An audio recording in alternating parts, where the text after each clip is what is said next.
Цаг тутмын мэдээ эхлэхэд бэлэн боллоо. Студиэс сэтгүүлч Ариун Зул мэдээллийг танилцуулна.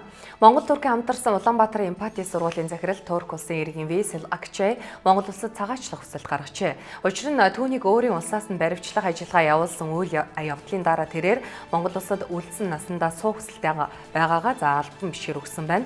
Тэрээр Монгол улсад нийт 19 жил гаруй хугацаанд амьдарсан боловсролын салбарт баггүй зүйл хийжээ. Манай улсын нийтээр дагаж мөрдөх хуулийн дагуу аливаа улсын иргэн Монгол улсад нийт 20 жилийн хугацаанд амьдарсан бол өөрийн хүсэлтээр цагаачлах болон улсын иргэн болох боломжтой байдаг. За энэ сард Весел Акчай хувьд 20 дахь жилдээ манай улсад сууж байгаа учраас өөрийн хүсэлтээр Монгол улсад цагаачлан амьдрах бүрэн боломжтой болох юм а.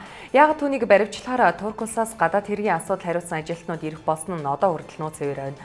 Эдүүгээ тэрээр Монгол улсын гэрч хохирогчийг хамгаалах газрын бүрэн хамгаалтанд байгаа. Турк улсаас түүнийг өөрийн улс руугаа татан авах хүсэлтэй байгаагаа удаа албаных нь хөргүүлсээр байгааг их сурвалжууд дуулгаж байна. Нэмэгц үртгийн албан татварын урамшуулга 2018 оны 10 дугаар сарын суглааны тохирол өчигдөр болж супер азтан тодорсонгүй. Тохиролд 2018 оны 9-р сарын 1-ээс 30-ны өдөр хүртэл хугацаанд худалдаа авалт хийсэн 10 дугаар сарын 20-ны өдрийн тэг цагаас өмнө цахим төлбөрийн системд бүртгүүлсэн баримтуудад шалгаруулсан байна. Энэ удаагийн тохирлоор нийт 21368 азтан тодорсноос 18107 нь Улаанбаатароос тодорсон байна. Супер азтан тодороогүй бөгөөд 5 сая төгрөгийн эзэн 20, 1 сая төгрөгийн эзэн 215, 200 мянган төгрөгийн эзэн 1895, 50 мянган төгрөгийн эзэн 19237 тодорчээ. Өнгөрсөн бяцхан паригт спортын төв ордонд Архангай аймгийн бүх биелэх твжээний нэрэмжит Улс аймгийн алдар цолтой 256 бүхэн барилдаан боллоо. Энэ барилдаанд нийт 256 бүх барилдлаа. Барилдаанд Залуу Арслан их төгссөн оюун бол төрүүлж Архангай аймгийн Чулуу цумын харьяат Улсын Начанбаатарын амар заяа үзүүлжээ. Бүх биелэгт твжээний нэрэмжит барилдааны үеэр Архангай аймгийн нутгийн зөвлөл жудо бүхэн дэлхийн арга шалгаруулах тэмцээнээс хүрэл медаль урдсан Отонбаатар Дүүрэн Баяр нарыг 2 өрөө байраар нийлээжээ. Жидбүрийн 10 дугаар сарын 22-нд дэлхийн эерүү хүмүүсийн өдрийг 1998 оноос эхлэн тэмдэглэж байна. Эерх нь мэдрэлийн гэмтлийн нэг хэлбэр гэж үздэг. Эерүү хүмүүсийн олон улсын эвслийн мэдээж байгаагаар дэлхийн хуамын 1% орчим нь эерх эмгэгтэй гэсэн судалгаа гаргасан байна.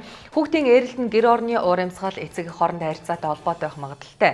Дэрэгдэн байнга маргалддаг, архиудаг, гэр хоорондоо тайван бус байдаг, чанга хашгиран хэрэлддэг, зодолдох зэрэг нь хүүхдийн мэдрэлд шууд нөлөөлж эерүү болох хүндэс тавигддаг. Эерүү болохоос урьдчилан сэргийлэхийн тулд хамгийн анхан шатны шаардлага болох сэтгэл мэдрэлийг нь тайван байлгах цочоохгүй, урдуулахгүй, гомдоохгүй тайван амрааж унтуулахыг зорих хэрэгтэй гэж эмч мэрэгжилтэнгүүд зөвлөж байна. Бэлэг улсын Брюссел хотноо улсан Аз Европын дээд хэмжээний 12 дугаар уулзалтанд оролцсон Монгол улсын ерөнхийлөгч Батулга дэлхийн хөрөнгө оруулалтын чуулга уулзалтанд оролцоод Швейцарын Албаны улсын Женев хотод өчигдөр хүрэлцээчсэн байна. Монгол улсын ерөнхийлөгч Батулга Женев хотод болон Европын бусад ойролцоо хотуудад оршин суугаа монголчуудын төлөөлөлтөд уулзаж санал бодлыг сонсон нээлттэй ярилцжээ. Швейцарын Албаны улсад 1500 гаруй монгол иргэн ажиллаж амьдардаг уулзалтанд Цюрих, Парис зэрэг хотуудаас монголчууд ирж оролцжээ. Уулзалтанд оролцогчид Монгол улстай эргэж очихыг хүсдэгч тэнд ажлын байр хангалтгүй, цалин орлого муу болон нийгмийн халамж үйлчилгээний үртэмж, улсын хурлын сонгуульд саналаа өгөх боломж, хүнсний аюулгүй байдал, авилга гэх мэт олон асуудлаар санал бодлоо илэрхийлж сонирхсан асуултад хариулт авчээ.